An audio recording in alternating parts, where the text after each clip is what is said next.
yang kita sebut sebagai PIKA itu adalah mengkonsumsi zat atau substansi yang bukan makanan. Jadi udah masuknya abnormal gitu ya dok ya? Iya, misalnya makan kerikil, makan metal gitu ya, makan rambut. Itu jangan terlalu menerka-nerka ya dok, oh ini jangan-jangan aku eating disorder padahal baru 1 kali kayak gitu ya dok ya. Jadi kita harus dilihat habitnya lagi, balik lagi ke habitnya ya dok ya.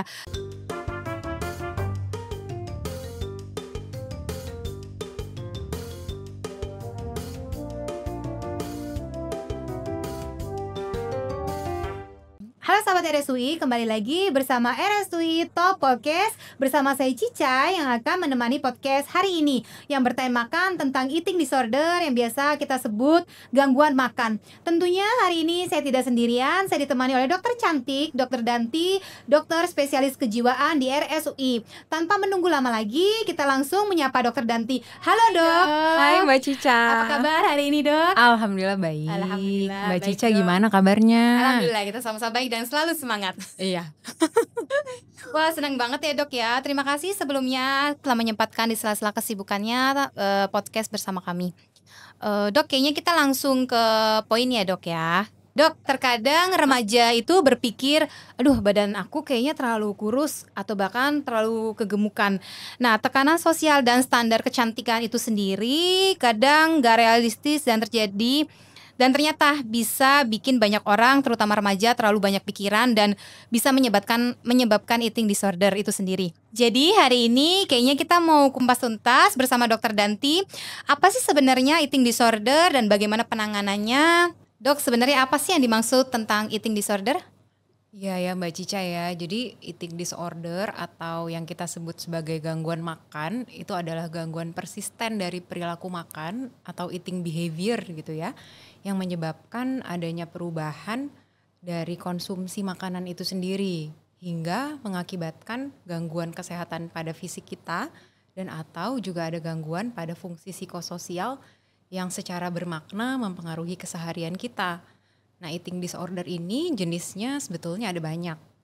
Yang paling familiar mungkin ya di telinga kita itu ada 3 biasanya. Anoreksia nervosa, bulimia nervosa, dan binge eating disorder. Meskipun ada jenis-jenis lain juga sih yang kita sebut sebagai PIKA, kemudian ada gangguan makan ruminasi, dan juga ARFID, atau singkatannya itu Avoidant Restrictive Food Intake Disorder. Oke. Kayaknya ini agak sedikit ini ya dok, benar-benar memang gejala yang patut kita jangan terlalu diabaikan gitu ya dok ya. Kayaknya ini. Oke, nah dok mungkin banyak dari sahabat RSUI ya yang bertanya apa sih dok gejala dari eating disorder itu sendiri? Ya tadi eating disorder kan jenisnya ada banyak ya. Masing-masing jenis itu punya gejala yang berbeda-beda. Yang pertama anoreksia nervosa itu gejalanya yang khas adalah pembatasan atau restriksi makan yang ekstrim gitu hingga menyebabkan berat badan yang sangat rendah gitu jika dibandingkan dengan standar usia, kemudian standar perkembangan yang seharusnya gitu. Misalnya kalau kita ambil contoh menggunakan batasan IMT atau indeks massa tubuh, orang-orang dengan anoreksia nervosa ini indeks massa tubuhnya sangat rendah gitu ya, malah bisa sampai misalnya batas normalnya itu 18,5, ini di bawah 18,5, bahkan pada kondisi ekstrim bisa di bawah 15 gitu. Apa yang menyebabkan adanya restriksi makan itu ya memang didasari oleh persepsi yang kurang baik gitu terhadap citra tubuhnya, kemudian ada rasa takut yang intens terhadap kenaikan berat badan, kemungkinan menjadi gemuk, dan dia itu tidak bisa menilai dampak negatif dari perilakunya tersebut. Jadi meskipun perilakunya itu membuat kesehatannya menjadi buruk, tapi dia tetap melakukan itu, tetap membatasi asupan makannya, itu di anoreksia nervosa. Okay. Yang kedua di bulimia nervosa, walaupun sama-sama nervosa ya, tapi ada perbedaannya juga nih. Kalau bulimia nervosa ini dia ada perilaku makan yang lebih dari porsi orang pada umumnya gitu ya, yang tidak bisa dikontrol atau dikendalikan, tapi itu diikuti dengan upaya kompensasi tuh untuk mencegah peningkatan berat badan. Jadi misalnya bisa dengan memuntahkan makanan itu, kemudian olahraga berlebihan. Misalnya udah makan banyak dia ngerasa aduh kalorinya kebanyakan nih karena aku makan 700 kalori berarti saat itu aku harus ngebakar lagi 700 kalorinya misalnya gitu, skipping, lari dan lain sebagainya ya. Atau minum obat-obatan pencahar, diuretik, pokoknya upaya-upaya untuk mencegah peningkatan berat badan itu bulimia nervosa. Kemudian yang ketiga ada binge eating disorder. Dia itu seperti bahasa Inggrisnya kan binge eating disorder. Jadi ada makan yang berlebihan tadi yang porsinya banyak dan tidak dapat dikendalikan. Cuman bedanya dengan bulimia, kalau bulimia ada upaya untuk kompensasinya tadi itu ya, untuk membakar kalori yang input kalorinya tadi. Kalau binge eating disorder ini tidak diikuti dengan upaya kompensasinya gitu. Nah kalau tadi yang 3 lainnya tadi itu misalnya pika. Mungkin kan kadang-kadang kita dengar ya di berita ada yang makan paku. Ya Serem misalnya juga ya dok ya. atau itu ternyata masuknya ke ini ya dok. eating disorder juga ya? betul. Karena yang kita sebut sebagai pika itu adalah mengkonsumsi zat atau substansi yang bukan makanan gitu ya. Bukan makanan yang secara budaya diterima nih oleh norma. Jadi udah masuknya abnormal gitu ya dok ya? Iya misalnya makan kerikil, makan metal gitu ya, makan rambut kan kadang-kadang juga ya, ada beberapa makan rambut, gitu ya, makan kertas, jadi bisa berbagai benda juga tuh, itu kita sebutnya pika. Kemudian ada juga gangguan makan ruminasi, itu kayak apa ya? Jadi misalnya ada regurgitasi, jadi makan yang udah ditelan itu tuh kayak dikeluarin lagi gitu ke mulut. Ada regurgitasi kayak reflux gitu, kemudian dikunyah lagi, kemudian bisa ditelan lagi atau dikeluarkan gitu, itu salah satunya. Atau yang keenam berarti ya tadi ada 6. Yang keenam itu ARFID atau avoidant restrictive food intake disorder. Jadi yang kalau misalnya kita sering lihat picky eater ya, jadi ada makanan-makanan tertentu yang dihindari tapi memang sampai berdampak ke kebutuhan nutrisinya itu tidak terpenuhi gitu. Jadi sebetulnya eating disorder ini ada banyak nih jenisnya, tapi memang yang berkaitan dengan citra tubuh gitu ya. Tadi kan ada concern di situasi sekarang dengan standar kecantikan yang tidak realistis gitu ya, yang lebih sering ditemukan mungkin yang anoreksia nervosa, bulimia nervosa karena sangat berkaitan dengan persepsi diri yang negatif gitu ya, atau body image yang kurang baik.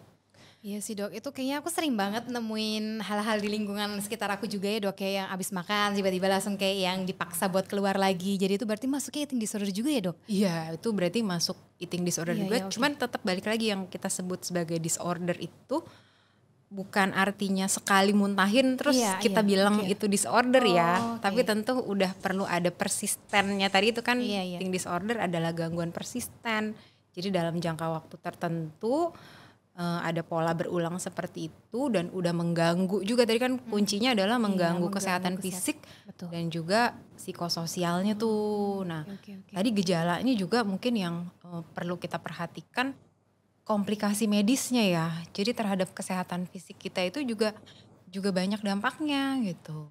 Apalagi anoreksia nervosa nih misalnya. Karena kita bayangin aja dia makannya dikit, otomatis gizi yang masuk kan dikit ya. Iya betul. Jadi bisa jadi terjadi malnutrisi tuh, kurang gizi. Jadi kita bayangin proteinnya kurang, vitamin mineralnya kurang. Kan kita butuh protein buat bentuk otot kan, ini anak gym bentuk otot. Nggak dapat kita protein, akhirnya menyusut ototnya, atrofi jadi lebih kecil. Kemudian karena protein kurang, mineral kurang, rambut rontok, kepadatan tulang berkurang, lebih rentan untuk mengalami osteoporosis. Walaupun masa dini juga ya dok, terutama pada remaja tuh sering banget ya dok kayaknya kasus itu ya. Itu ternyata gitu. Balik lagi ke eating disorder juga ya dok, masalah utamanya ya. Iya, karena asupannya kurang, karena nggak ada bahan bakar. Jadi kan apa yang mau di metabolisme nih, apa yang mau dibakar nih di tubuh kita ya. Jadi banyak banget gangguan ke berbagai organ ya, baik itu saluran cerna, jantung, hormonal kan mungkin Iya, sering iya, juga karena makanannya kurang, akhirnya hormon-hormon yang berperan dalam siklus menstruasi kita nih kan mungkin suka denger ya dulu di pelajaran biologi itu ada hormon LH, FSH iya itu yang juga buat iya, iya, betul. ovulasi gitu ya. Iya, Nah itu ikut terpengaruh, turun, akhirnya bisa jadi enggak haid gitu ya. Jadi terganggu tuh siklus menstruasinya. Oke. Jadi kayaknya gejalanya cukup serius banget ya dok ya. Kayak kita nggak bisa sepelein banget ya terkait ini ya. Betul.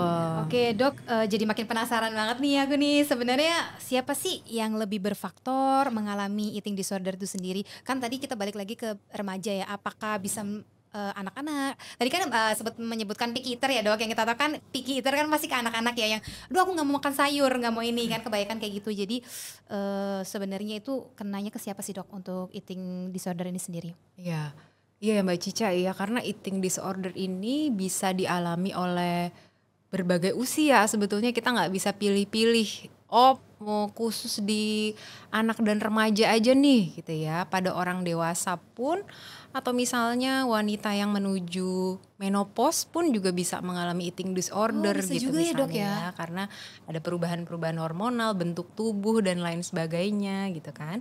Tapi memang banyak juga nih kejadian yang terjadi pada kelompok usia remaja gitu ya. Kenapa ya? Karena ada faktor perkembangannya juga ya di usia remaja ini kan. Ada perubahan hormon, perubahan bentuk tubuh, berat badan juga kan mungkin ya jadi ada perubahannya, sehingga itu lebih rentan gitu ya, lebih rentan ada persepsi yang kurang baik nih terhadap tubuhnya. Oh kok biasanya nih dulu masih datar-datar aja misalnya belum ada pertumbuhan sekunder seksualnya gitu ya. Tapi kok sekarang panggulnya jadi besar ya gitu kan ya. Jadi kan dia merasa citra tubuhnya kok nggak baik, kurang baik ya sekarang ini ya gitu. Ditambah lagi dengan remaja yang lebih rentan juga dengan peer pressure, persepsi orang lain terhadap dirinya dia, citra tubuhnya dia.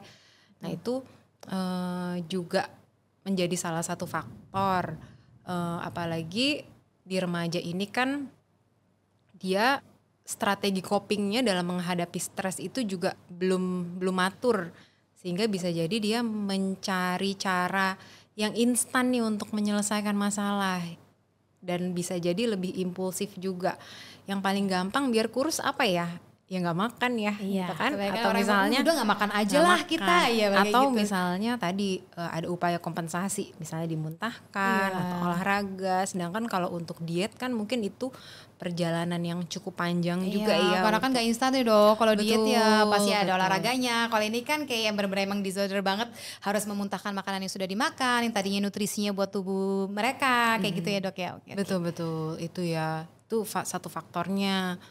Faktor-faktor lain ya sama seperti gangguan psikiatri yang lain, tentu gangguan ini merupakan kombinasi dari berbagai faktor biologis, faktor psikologis dan juga faktor lingkungan atau sosial. Kalau di biologisnya faktor genetik juga berperan. Misalnya ada keluarga yang mengalami eating disorder, ya mungkin orang tersebut menjadi lebih rentan untuk mengalaminya juga. Dari faktor neurotransmitter atau zat kimia otak juga bisa jadi ada disfungsi atau ketidakseimbangan zat kimia otak tadi tuh, serotonin, dopamin, norepinefrin gitu ya. Ada disfungsi hormonal bisa juga. Kalau dari faktor psikologis itu juga banyak hal yang mempengaruhi ya, misalnya sifat yang perfeksionis, kemudian pola berpikir yang kurang fleksibel misalnya, juga self criticism tinggi, jadi tuntutan terhadap diri sendirinya itu cukup tinggi juga nih. Misalnya dia udah punya set of standard yang seperti ini, jadi lebih kaku untuk ada keinginan untuk terus mencapai itu, kalau enggak misalnya menjadi lebih kecewa, sedih gitu ya. Dari faktor psikologis ini juga eating disorder banyak yang berkomorbid nih atau ditemukan bersamaan dengan gangguan psikiatri yang lain. Betul, seperti gangguan depresi, gangguan cemas atau OCD. Oh, mungkin karena kecemasan yang terus berulang, mungkin jadi kayak, "Oh, kenapa aku, mungkin terlalu gemuk, apa kayak gimana, dia jadi cemas-cemas dan akhirnya mungkin Bisa jadi eating juga. disorder." Oh, itu bisa Iya, juga jadi ya, Dok, ya? comorbid, jadi bisa ada Mmm. gangguan yang bersamaan gitu. Oh, Atau gitu. dari sosial atau faktor lingkungan itu juga berpengaruh. Tadi yang seperti Mbak Cica Iya. sampaikan di awal ya, ada standar kecantikan, kemudian tekanan budaya terhadap eh, apa tuh namanya, bentuk tubuh yang Oh, ya standar kecantikan tidak iya, realistis ya betul. misalnya ya. Bener.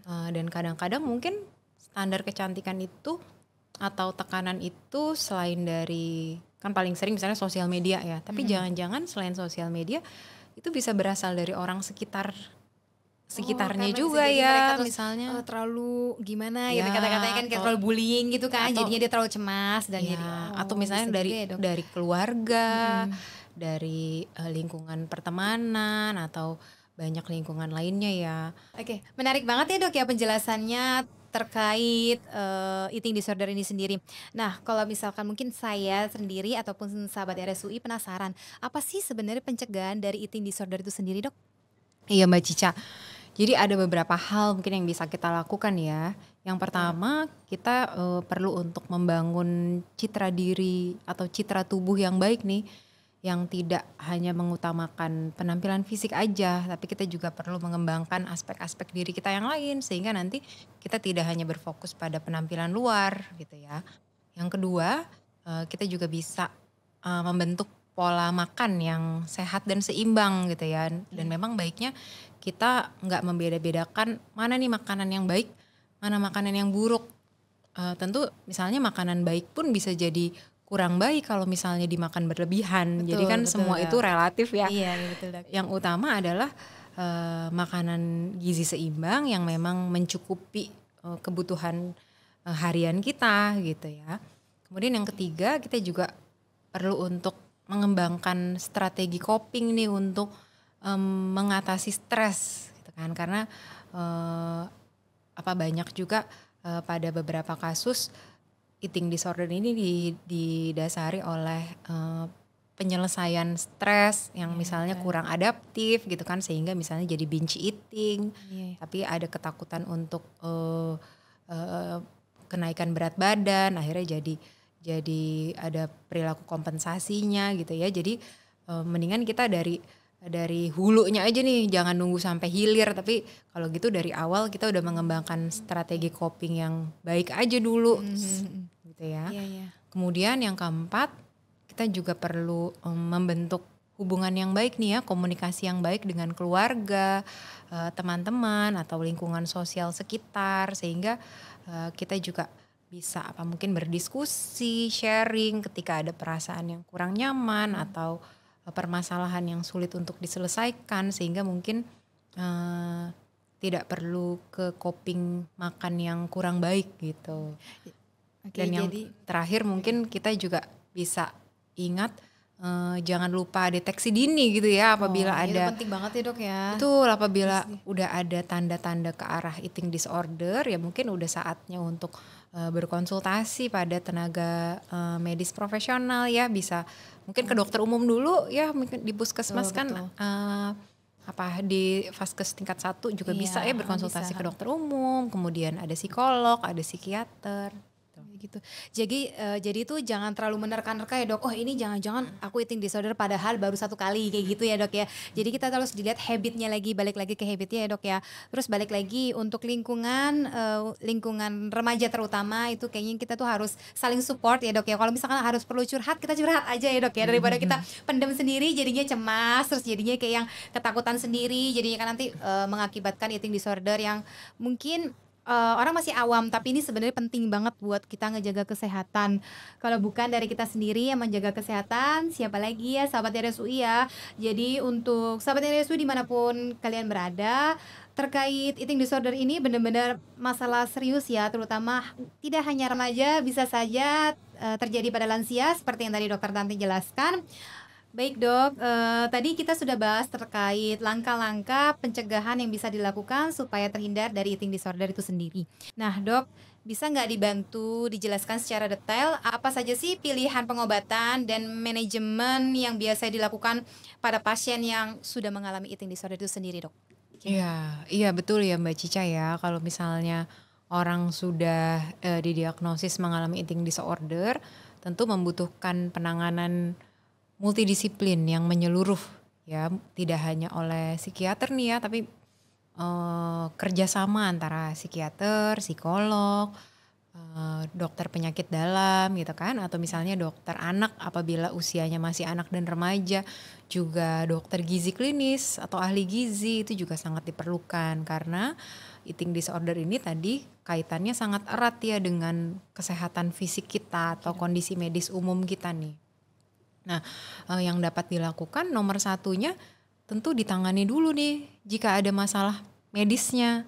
Misalnya ternyata tadi ada gangguan hormon, ternyata ada gangguan elektrolit, ada gangguan saluran cerna. Nah tentu itu semua perlu diatasi gitu ya, sehingga nggak mengganggu fungsi tubuh dia secara menyeluruh.